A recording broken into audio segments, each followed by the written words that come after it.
This is the Ugreen PowerRoam 1200, a portable power station with 1024 watts of storage and 1200 watts of output. Today, I'm going to review it and I'm going to compare it against some of the other similarly sized power stations that I've already reviewed over the past couple months sent out to me by other companies, including the EcoFlow River 2 Pro, the Dino X1500, and the Anker Powerhouse 757. So what is 1200 watts of power? If I use 1200 watts of power in my studio, it looks like this, which is the equivalent to a microwave or a small heat gun or a coffee maker and a refrigerator together. If you want to power something really demanding while you're roaming, you should check the specs of whatever it is you're trying to power and see how much it takes, because this little guy can probably handle it. But the marketing materials are a little bit all over the place. The box says it can power up to 2500 watts with this U-Turbo technology. The email I was sent for this collab said it could do up to 2200 watts, and the website says 3000 watts of peak surge power.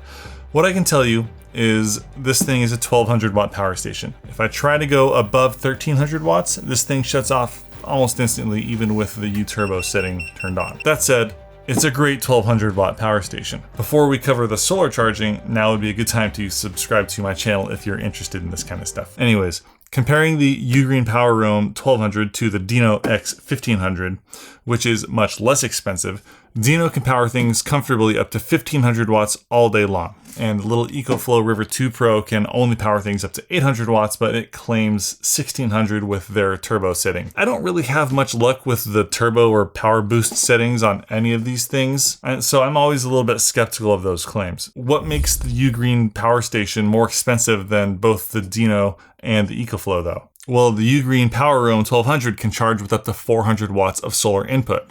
Ugreen also does sell their own solar panels. They're 200 watts each, and the two of them together will give you 400 watts.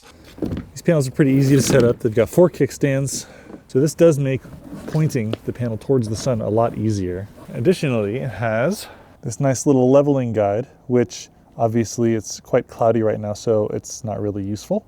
Look at this weather I'm trying to deal with. Panels come with a couple of cables. We've got the XT60 to XT60 connector and the XT60 to MC4 type connector. The panels have an XT60 output port, and the Ugreen power station has an XT60 input. So the Ugreen 200 watt solar panels are 12 volt panels, and I'm going to connect them in series to make a 24 volt 400 watt string. You plug in the 2 XT60 cables into this thing, and then you plug this one into the power station. Each one of them costs $500, but they're pretty nice little solar panels. The two of them in full sun will charge the PowerRoam 1200 in 3 hours. But before those panels arrived, I tested it with my 400 watt EcoFlow solar panel and it charged up without any issues. So yes, you can use solar panels from other companies. The Dino power station can only charge with 200 watts from either solar or AC from your wall. So it takes a really long time to charge no matter how you charge it. If you plug the Ugreen PowerRoam 1200 into a wall, it can charge to full in about an hour and a half, almost as quickly as the little EcoFlow. The EcoFlow River 2 Pro can only be charged with 220 watts of solar. Even the Anker Powerhouse 757 can only be charged with a maximum of 300 watts of solar. So if your main priority was to charge your power station up quickly with the most solar possible, this is a pretty solid option at 400 watts. And I think that's really important because 3 hours in the sun is a lot more manageable than 6 hours in the sun in a lot of situations. All of these power stations have the latest LFP batteries, so that's a tie. The LFP battery type is rated for about 3000 cycles, which should last you around 10 years if you use it basically every single day. All of these have a built-in light except for the EcoFlow, and all of their lights are just a little bit different. Dino and Anker have these space light type things that are great for like lighting up a small room or something, or just a tent. The Ugreen is a little unique in that it has something more of a flashlight. So if you're trying to signal someone with like an SOS or like a helicopter, it's a much better choice in case of survival because flashlights just kind of work a little bit better for that. Though I wouldn't carry it around and use it as a flashlight, you could. Only 2 of these power stations have built-in Wi-Fi and Bluetooth. That would be the Ugreen and the EcoFlow. This is one of the pain points of the Ugreen, because EcoFlow's app is just beautifully designed and it works a lot better like magic after the initial setup. And I've had a few hiccups with Ugreen's app. The power station name isn't really in English, and I can't figure out a way to put the English words on there, so that's just kind of like a minor annoyance. The power station has problems communicating with the app currently. I have it all paired up right now, and I'm charging it with 280 watts of solar, and it's at 38%. But the app is just showing 0%. And earlier, it showed 144 degrees, but it showed the right percentage. So I tried restarting the app. Let's open it back up. And it still says 0%, and it says 32 degrees Fahrenheit.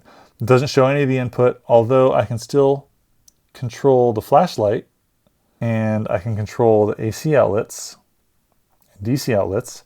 It just doesn't show me the right percent. I wish the firmware and the software was ready to go, but it doesn't look like it is. I'm pretty sure they'll fix it soon enough. Yeah, it's gotta be some kind of firmware thing, because look, it shows the right percentage there. It shows 41%, but when you click on it, it shows 0%. Either the home screen or on the device view, some information is always missing, but the controls to turn the flashlight and the outlets on always seem to keep working. The app would be much more useful if it worked properly, and I'm sure they'll figure that out soon, but in the meantime, I wouldn't really rely on the app or Wi-Fi yet for the Ugreen power station.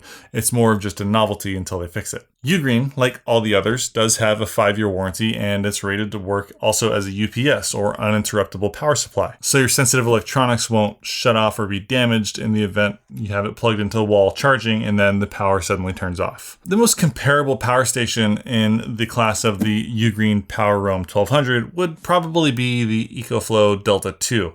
It has a 1024 watt hour LFP battery. It costs $1,000 and it boasts 1800 watts of AC output, which is a full 50% more than the Ugreen Power Roam 1200. On closer look though, the DC ports of the EcoFlow only offer up to 3 amps, where Ugreen offers up to 10. EcoFlow only has 2 outlets with a ground pin, while the Ugreen has 3.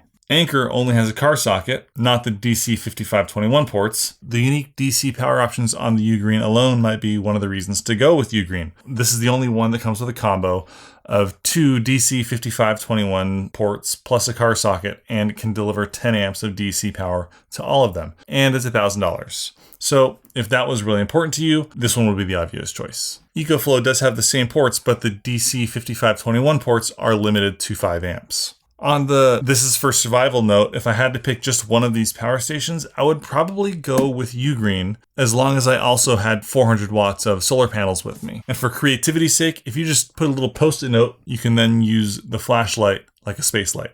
So the Ugreen Power Roam 1200 is a capable little power station coming in at about 25 pounds from a reliable brand with some great features and at a fair price.